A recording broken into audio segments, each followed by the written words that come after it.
Amém. Glória a Deus. Pode sentar, igreja. Boa noite, graça e paz. Tem crente aqui? Eu vou perguntar novamente. Tem crente aqui? Então você vai ouvir a palavra certa. Amém? Eu estava lendo um livro, eu não sei se você conhece, um livro do irmão Rick Renner.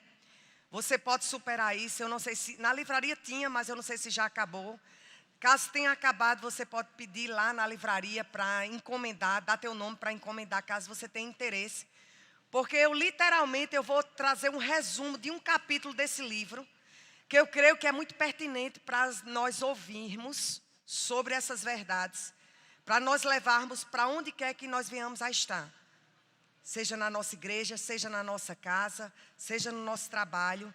Nós precisamos ouvir sobre essas verdades, para que o nosso coração possa estar blindado para tudo aquilo que possa vir de fora, para querer nos perturbar por dentro.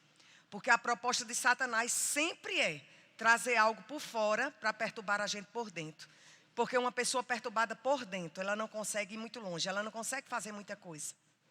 E nesse livro tem um capítulo que ele fala, que ele dá algumas sugestões, na verdade, né? Ele dá 10 sugestões, é o capítulo 10 do livro Você Pode Superar Isto, do irmão Rick Renner, e ele diz assim: 10 sugestões práticas para manter seu coração livre da amargura e da discórdia. 10 sugestões práticas para nós estarmos blindados, guardados da amargura e da discórdia. Por quê? Porque em algum momento da nossa vida, situações elas podem vir a surgir na igreja, dentro da nossa família, no nosso trabalho, ou até mesmo no ambiente em que nós venhamos a estar, na rua, em qualquer lugar, você e eu, nós estamos sujeitos a uma situação vir a se levantar que possa querer brotar dentro de nós amargura, discórdia, e a gente precisa, como filhos de Deus, estarmos blindados sobre essas coisas. Amém? Então, ele dá a primeira sugestão, porque ele diz que não tem como nós escaparmos dessas coisas. Em algum momento a discórdia, em algum momento a amargura, em algum momento o ressentimento vai bater na nossa porta.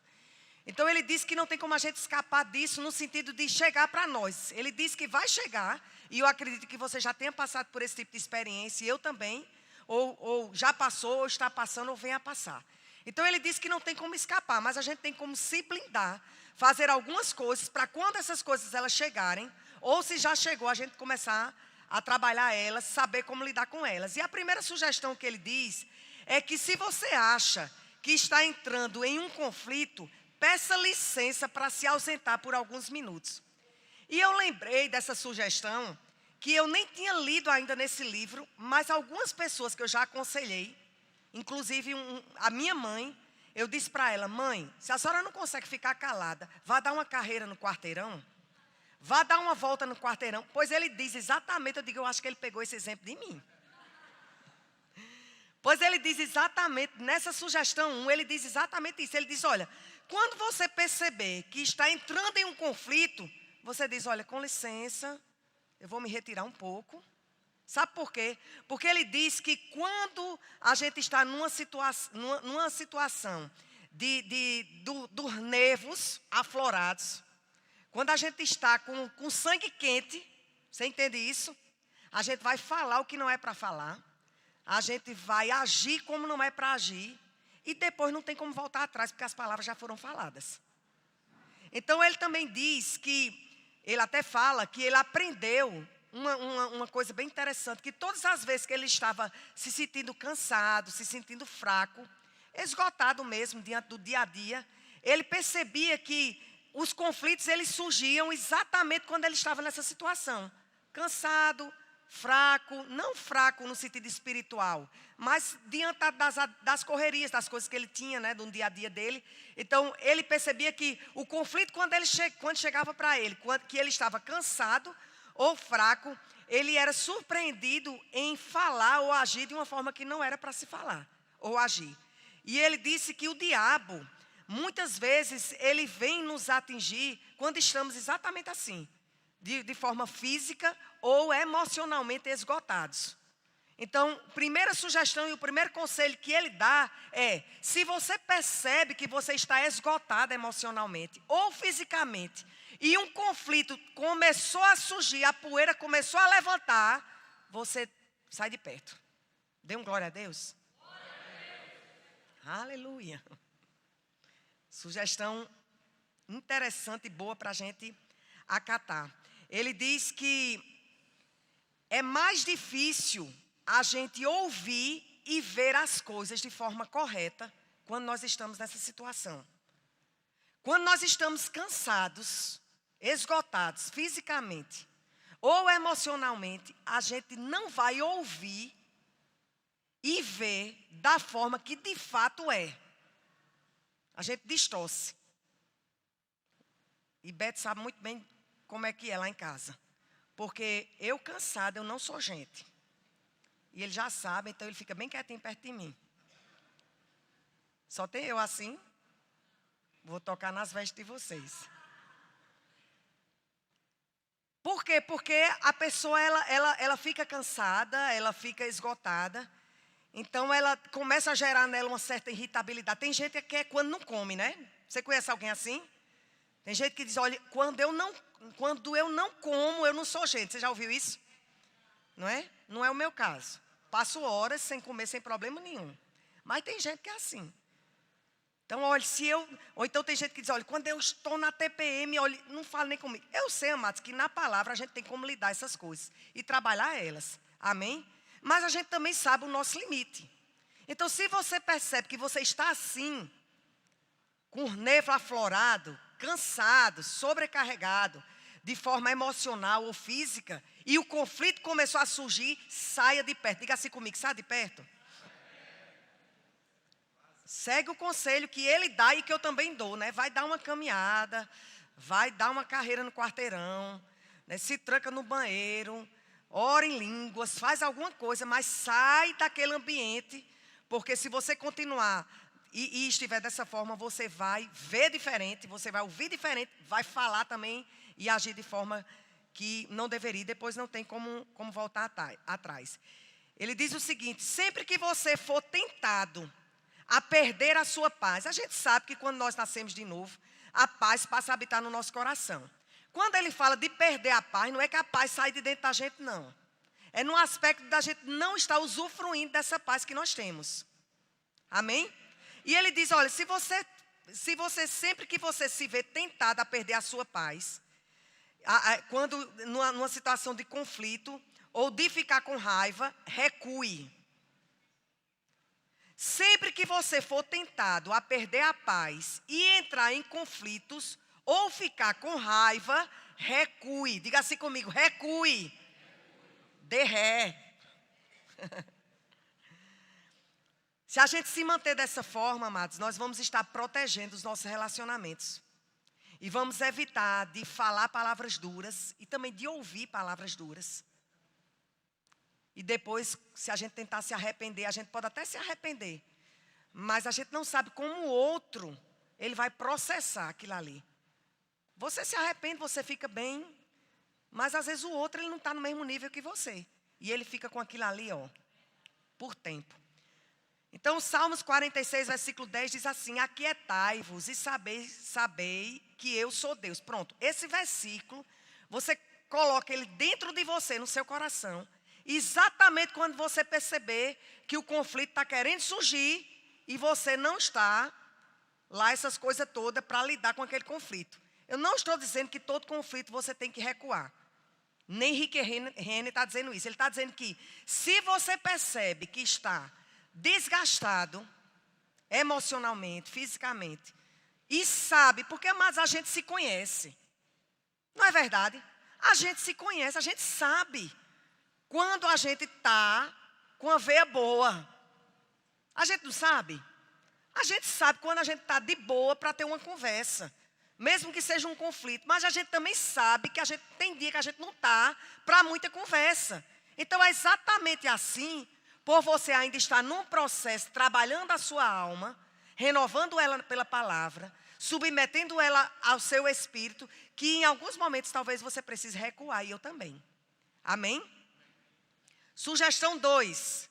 Rick Renner diz: se você for tentado a ficar chateado com alguém que está lhe dizendo, com que alguém está lhe dizendo, convide uma terceira pessoa para a conversa, para que ele ou ela possa ajudá-lo a ouvir o que o outro está tentando comunicar.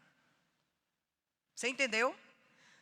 Você está conversando com alguém e você está sendo tentado a ficar chateado com ela por aquilo que ela está falando.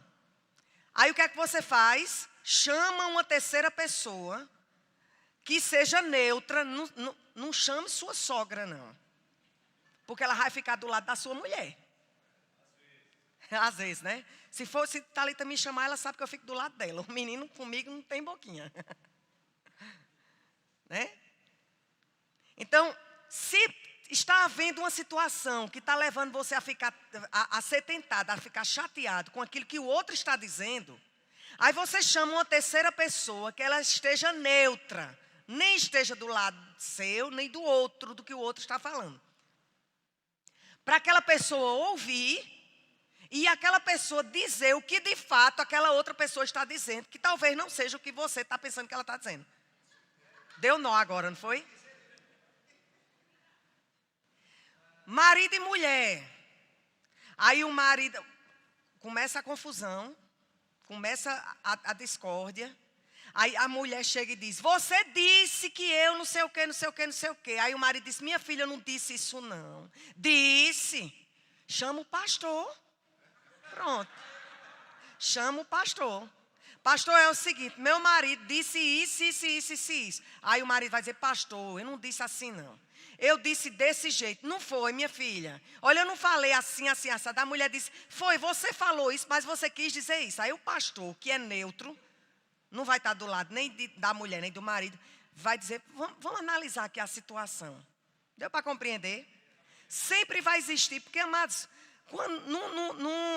quando a gente está numa situação em que a outra pessoa fala alguma coisa que quer gerar uma chateação em nós, uma terceira pessoa, um olhar de uma terceira pessoa é muito importante. Você sabia disso? Porque às vezes a gente está com minhoca na cabeça.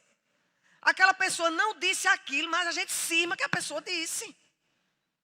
Aí se tem uma terceira pessoa que ouviu aquilo ali, mulher, ele não disse isso não. Tu interpretou tudo errado. Disse não. É como você está vendo, mas a pessoa não disse isso. Então ele dá essa sugestão: olha, se você for tentado a ficar chateado com o que alguém está lhe dizendo, convida uma terceira pessoa. Se você sente que está ficando irritado com algo que está sendo dito, é hora de você começar a pensar em convidar uma terceira pessoa para conversar com vocês, né? Para essa pessoa tentar ajudar, tentar ouvir e ver o que de fato está acontecendo ali. E essa pessoa, claro, ela tem que ser neutra e tem que ser imparcial.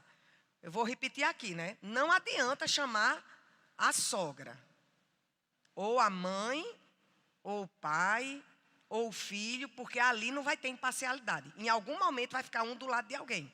Não acontece isso?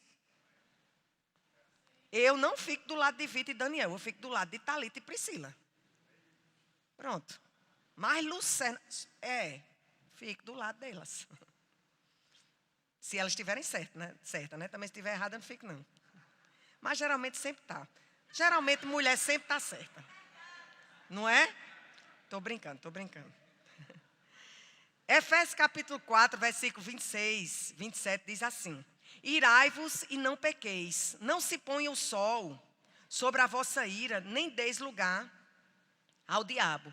Então Paulo ele diz aqui que a gente precisa fazer de tudo para ficar livre da ira, ficar livre da raiva, ficar livre do conflito. Por quê? Porque essas emoções carnais, elas vão dar ao diabo livre acesso para começar a confusão. Sabia disso? Por isso que diz assim, irai-vos e não pequeis, não se põe só sobre a vossa ira, nem deslugar ao diabo. Por quê? Porque se começar a dar lugar à ira, se começar a dar lugar à confusão, à briga, vai estar dando lugar ao diabo. Então a gente precisa considerar essas sugestões. Ele diz o seguinte: se trouxer uma pessoa imparcial para a discussão, para que ela ouça ambos os lados, para ajudá-la a entender o que o outro está tentando dizer, você dê um passo muito sábio para desarmar o diabo e impedir que ele avance nesse negócio. E deixa eu dar um conselho a você aqui. Eu sei que a igreja está com pouca gente, algumas pessoas estão ouvindo, vão ouvir novamente, vão ouvir depois, eu creio, né? Mas, amados, deixa eu dizer uma coisa. Se está havendo conflito na sua casa, em nome de Jesus, peça ajuda. Peça ajuda, não ache que você vai conseguir resolver essa situação sozinho, porque muitas vezes, você vai se deparar com situações que você não vai conseguir. Às vezes, quando a gente vem pegar aconselhamento, a bomba já estourou. Então, é necessário, amados, pedir ajuda. Amém? Você tem a sua parte para fazer, e ela é primordial, ela tem que ser feita, mas é necessário pedir ajuda.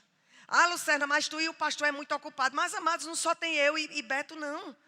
Tem Marcelo, tem Jana, tem Wesley, tem Lenilson, tem pastor Jorge, tem Cleide, tem Júnior, tem Pedro Paulo, tem Jana, Isabel, Josimar, tem Clani, Lorena. Minha gente, tem tanta gente boa aqui na igreja que pode te ajudar, pode te aconselhar. Tem você que está aí sentado, que já tem palavra suficiente, que pode ajudar outra pessoa. Amém? Então, pede ajuda. Ah, mas eu quero só que o pastor Palhano me aconselhe. Mas o Espírito Santo que está sobre o pastor Palhano está sobre esses homens e mulheres de Deus também.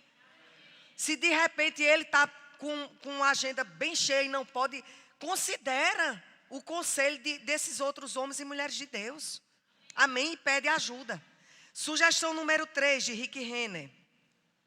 Se o seu conflito for com alguém que está em uma posição de liderança sobre a sua vida, ou no seu trabalho, lembre-se que você deve falar com essa pessoa com respeito. Ou seja, se você está sendo tentado a ficar chateado com aquela pessoa que ocupa a liderança, porque em algum momento ela não falou algo que você gostou, ela não concordou com alguma coisa que você falou, e você está com indisposição em relação ao seu líder, ou à sua liderança no seu trabalho, trata isso no teu coração. Porque coisa ruim, amados, é você estar debaixo de uma liderança e que você não concorda com aquilo que ela fala. Eu te digo, amados, nem é bom você ficar nesse lugar. Você está me ouvindo? Então, coloca isso diante do Senhor. Senhor, eu estou chateado com o pastor Palhano. Não gosto com Lucerna. Comigo acontece mais comigo que com ele, viu? Não sei por quê. Deve ser. Não gostei. Amados, trata isso. Resolve isso no teu coração. Se é se tratando da igreja, em relação à tua liderança, se foi Deus que te colocou nesse lugar, percebe o que o diabo pode estar fazendo na tua mente, para te tirar do propósito. Ele começa a colocar imagens distorcidas, começa a colocar coisa na tua cabeça, em relação à tua liderança, para você sair do lugar que Deus te colocou. Como é, amados, que Deus te coloca no lugar? E o diabo, ele começa a trazer coisas para a tua cabeça, para te tirar do lugar que foi Deus que te colocou. Então a gente precisa trabalhar essas coisas. Amém?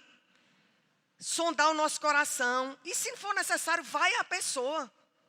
Algumas pessoas já procuraram a mim e a Beto. Pastor, Lucerna, não gostei disso, aquilo. Qual é o problema? Mas nós somos, antes de sermos líderes e liderados, nós somos irmãos em Cristo. Que temos o mesmo Pai, vamos para o mesmo local que é o céu. E ninguém aqui é perfeito. Qualquer um de nós estamos sujeitos a falar ou a agir como não deveria. E o que é que nós precisamos fazer? Abrir o nosso coração e falar e discernir essas coisas. Amém? Quarta sugestão de Rick Renner. Não se permita ser juiz da motivação interna da outra pessoa. Aí dá a bexiga, minha gente, presta atenção. Você ser juiz da motivação do outro já é um negócio complicado. E da motivação interna do outro, a pessoa julgar até que o outro está pensando ou querendo dentro dela. Pois sabia que às vezes tem gente assim? Então, quando você se sentir tentado a começar a julgar as motivações internas de outra pessoa, ponha o pé no freio e pare o mais rápido possível. Julgamento resulta em julgamento. Isso significa que você está indo em uma direção que vai trazer julgamento de volta para a sua vida. Então, antes da gente ficar chateado e apontar, né, o dedo para alguém e começar a julgar a motivação daquela pessoa interna, a gente precisa olhar para a gente. e descobrir se não é a gente que está errado nessa situação em particular. Foi Rick Renner que disse, viu? Eu acredito que ele falou pela boca de Deus. Sugestão número 5. Entenda que sua opinião é apenas sua opinião. Diga assim comigo, a minha opinião é apenas a minha opinião. Minha gente, que revelação profunda. Diga assim de novo, a minha opinião é apenas a minha opinião. Pois você sabia que se você considerar essas coisas, você vai se livrar de muito conflito e de muito ressentimento, de muita mágoa, porque você entende que a sua opinião é só sua opinião e a do outro é só a opinião do outro. Pronto. E aí? E aí a pessoa fica com a opinião dela, eu fico com a minha e Jesus prevalece. Amém. Glória a Deus. Pronto. Amém. Essa sugestão foi a mais fácil que eu entendi. Que eu disse, pois não é mesmo. Olha que coisa simples. Entender que a minha opinião é apenas a minha opinião. É a minha opinião. Aqui não diz respeito ao que Deus fala, mas ao que eu acho ou que eu penso. Pastor Banda, ele dizia o seguinte, quando a gente tinha as reuniões de professores, né, conferência de ministros, e ele dizia, olha irmão, você pode crer no que você quiser. Você pode ter opinião do que você quiser.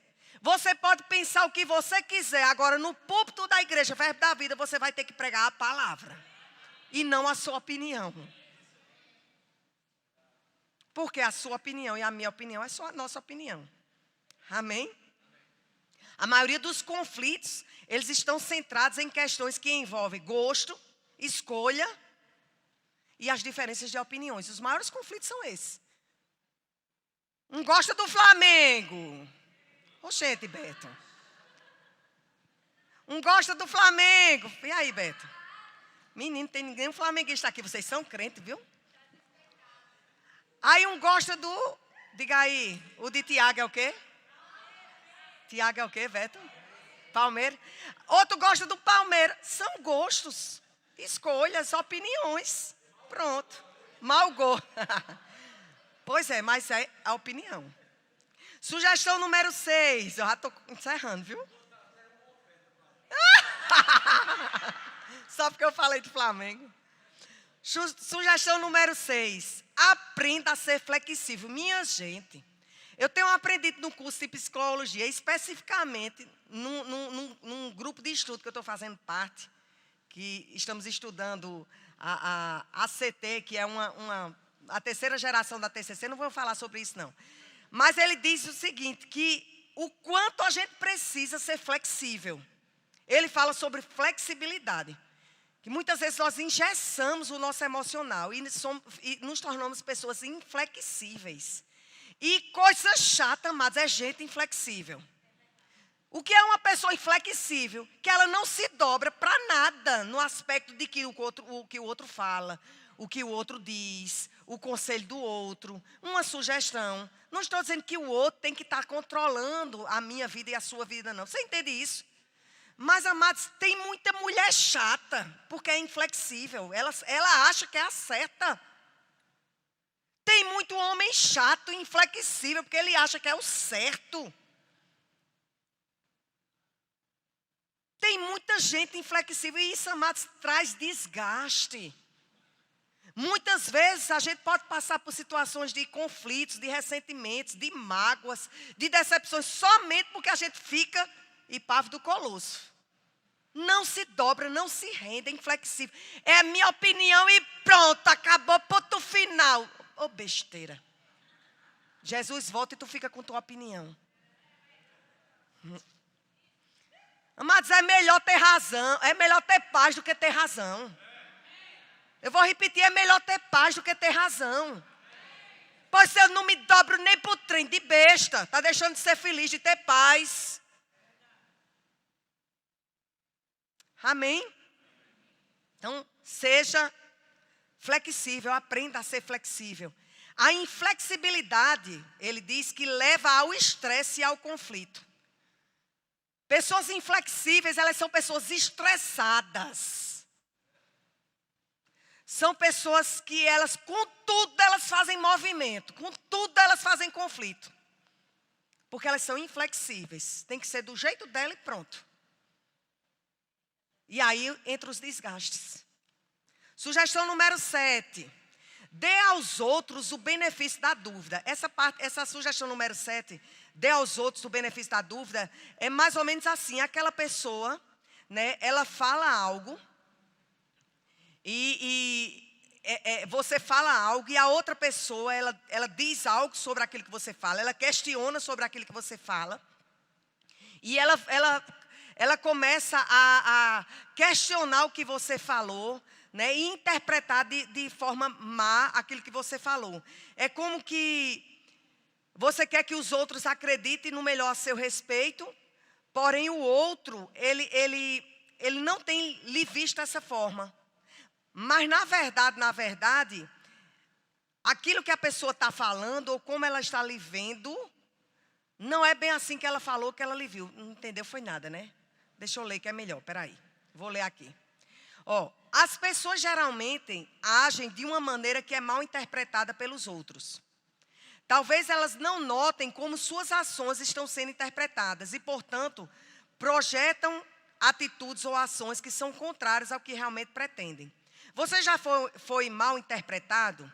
Alguém já questionou seus motivos? Você ficou chocado ao ouvir como os outros entenderam errado algo que você falou ou fez? Isso acontece com todo mundo, porque é exatamente isso. O outro, ele interpreta de uma maneira errada. O outro, ele vê aquilo que você falou de uma maneira distorcida. Mas aí ele diz o seguinte, olha, usa de misericórdia com essa pessoa. Ele diz que a misericórdia nunca está errada. Dá a ela o benefício da dúvida. Dê a mesma graça aos outros que você deseja que ela lhe seja entendida. Porque em algum momento você vai falar algo que o outro vai interpretar de forma errada, como pode acontecer de alguém falar algo e você interpretar de maneira errada. Você está entendendo? Aquela pessoa falou algo e você interpretou de maneira errada. Ou vice-versa. Aí ele diz, olha, dá ao outro o benefício da dúvida. Ou seja, é possível que aquela pessoa ela não está pensando isso de você, porque de fato ela acha isso de você. Ela só entendeu errado o que você falou. Ficou mais claro assim? Ela só entendeu errado.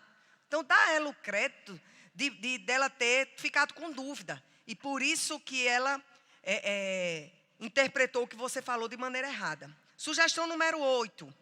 Perdoe quando as pessoas aborrecem você. Quando alguém lhe trata de forma errada e você for tentada a se ofender ou se chatear por causa da falha dessa pessoa, lembre-se de com que frequência Deus tem paciência com as suas próprias falhas e deslizes. Antes de querer condenar demais, coloque a situação na perspectiva correta. Para que é que servem esses conselhos? Esses conselhos é para que a gente esteja de forma protegida, blindada da mágoa, do ressentimento, dos conflitos. Que eles irão chegar, mas a gente pode fazer algumas coisas. Amém? Perdoar.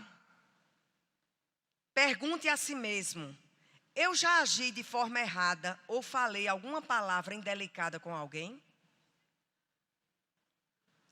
Pergunte a si mesmo, eu já agi de forma errada ou falei alguma palavra indelicada com alguém? Sim ou não? Sim. Então, se a gente já falou de forma indelicada com alguém, se a gente já agiu de forma errada com alguém, provavelmente alguém vai fazer isso conosco. E do jeito que nós queremos que o outro nos perdoe, a gente vai e perdoa o outro também. Isso vai nos livrar de muitas coisas dentro de nós. Sugestão número 9. Eu gostaria de chamar o grupo de louvor. Aleluia. Sugestão número 9. Pergunte a si mesmo. Eu gostaria que alguém me respondesse da mesma forma que eu estou respondendo agora. Aí pega, viu? Está ouvindo isso?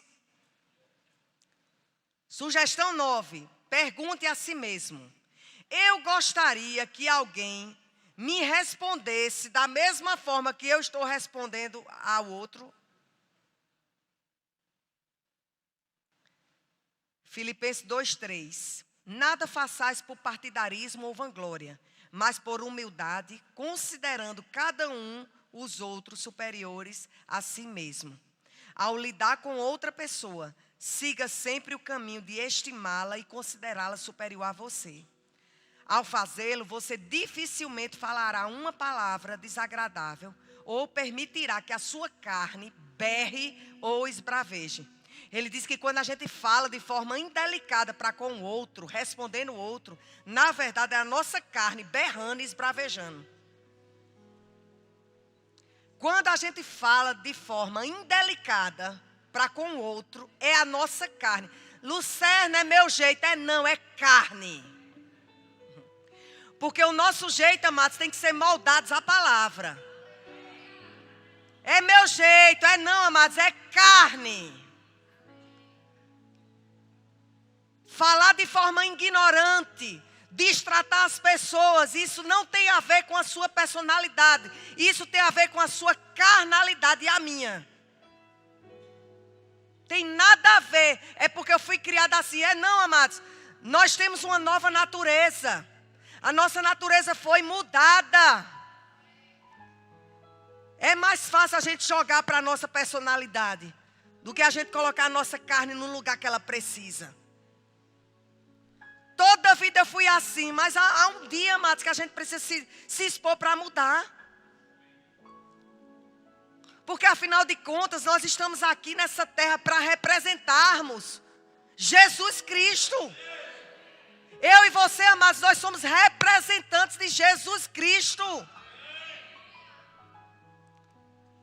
Dá vontade de esculhambar umas pessoas? Dá. Dá vontade de dar murro na cara? Dá. Dá vontade de dar umas respostas no Instagram? Dá, amados. Em mim, em você. Mas nós somos filhos de Deus. Aleluia. E se for para se comportar igual ao mundo, amados, o que é que a gente está fazendo aqui? Pelo amor de Deus. Aleluia. Na universidade, eu e Thalita, a gente passou aperto, viu? Grande. Que não foi brincadeira. Tinha hora lá que minha carne chega se tremia. Coisa ruim, amados. Questionando o nosso Deus. Coisa ruim, amados. E eu disse, eu só tenho duas opções. Ou eu me levanto aqui e dou um grito. Ou eu me retiro. Coisas fortes, amados. Pesa até os exemplos, muitas vezes usados. Exemplo, gaiofando, amados, a nossa fé. Daquilo que nós cremos. Uma professora chegou a falar na sala de aula. Eu tinha uma aluna estagiária que ela era evangélica. Cheguei a encher a boca. Que ela era evangélica. E eu, de propósito, coloquei para ela atender um homossexual. Porque eu sei, amados, pelo amor de Deus.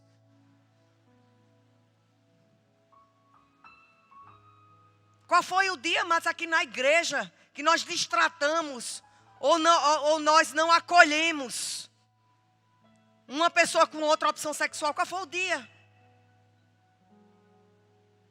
A igreja é chamada para acolher as pessoas, ensinar a palavra. E se essa pessoa desejar um outro estilo de vida, estamos aqui para ajudá-las. E essa professora com uma ideia totalmente distorcida do que nós evangélicos pensamos, amados. Sobre o que uma outra pessoa tem como opção sexual, pelo amor de Deus. Coisas difíceis. E a Lucerna veio aqui se levantar. Eu digo, agora não vai prestar não. E eu fui inchando feito sapo. Eu digo, agora essa professora vai ouvir. Porque ela não pode generalizar. Se a estagiária dela era assim, ela não pode generalizar. E dizer os evangélicos. Ela não pode fazer isso. E eu olhei para a Thalita. Thalita olhou para mim. Eu disse, tchau, Thalita. Fico não. Por quê? Para que eu fazer movimento, conflito? Eu fui falar com quem deveria ser falado. Procurei a coordenação. Fomos na coordenação. Nós não estamos aqui na sala de aula para sermos doutrinados por professor nenhum. Nós estamos aqui para aprender o que a psicologia fala. Ponto. E aí a gente tem voz. Amém? Mas não dá vontade, não? Dá. E vai além, amados. Não era nem questões políticas, era questões mesmo da nossa fé. Perseguições mesmo. Pela a fé que nós professamos. Você pensa que não existem essas coisas? Quem está dentro das universidades sabe. Sugestão número 10. O que Jesus faria nessa situação? Que instrução o Espírito Santo nos dá? Em relação, voltando para o início da ministração, quando a poeira sobe, como Jesus agiria nessa situação? Quando a poeira sobe, qual é a instrução do Espírito Santo dentro de nós para lidar com aquilo ali? E amados, Deus não nos fez pessoas fracas, sem ousadia. Pelo contrário, Ele não nos deu espírito de medo. Ele nos deu espírito de poder, de amor e de moderação. Ousadia, intrepidez, amém? Mas se você percebe que aquele conflito, aquilo que você vinha a falar, não vai trazer um resultado, não se desgasta. Você entende isso? O que Jesus faria nessa situação? O que o Espírito Santo nos conduz a fazer numa situação como essa? 1 Pedro capítulo 2, versículo 23. Pois ele, Jesus, quando ultrajado, não revidava com o traje. Quando maltratado, não fazia ameaças, mas entregava-se àquele que julga retamente. Muitas coisas, amados, muitas coisas. Nesses 12 anos que nós estamos aqui em Natal, nós já passamos. E algumas vezes, porque tanto eu como o Beto, há aquele senso de justiça própria muito forte, sabe? 1 Coríntios capítulo 13 diz assim, que o amor, ele não se alegra com a injustiça. Pronto, esse sentimento de não se alegrar com a injustiça, aquela indignação com a injustiça. Isso é muito forte em mim e em Beto. E a gente vai trabalhando essas coisas na palavra. E muitas vezes quando surgiam situações que a gente queria resolver com a força do nosso braço, com a nossa justiça própria, nós lembrávamos desse versículo. Vamos entregar para aquele que julga retamente. Existe um que julga retamente. Vamos entregar ao nosso Deus, o justo juiz. Ele julga retamente. Porque ele foi maltratado. Ele foi ultrajado. Ele não revidava o ultraje. Ele não revidava quando era maltratado. Ele não fazia ameaças. Mas ele entregava para aquele que ele julga retamente. E o Espírito Santo, ele pode nos mostrar várias maneiras da gente fechar a porta para o ressentimento, para a ofensa, para a amargura, para os conflitos. E se a gente ouvir essas instruções, ele vai nos mostrar como contornar os ataques que o inimigo tenta lançar em nossa alma, contra a nossa família, contra os nossos amigos, contra a nossa igreja, contra toda e qualquer pessoa que a gente possa estar envolvida, onde quer que nós venhamos a estar. Amém?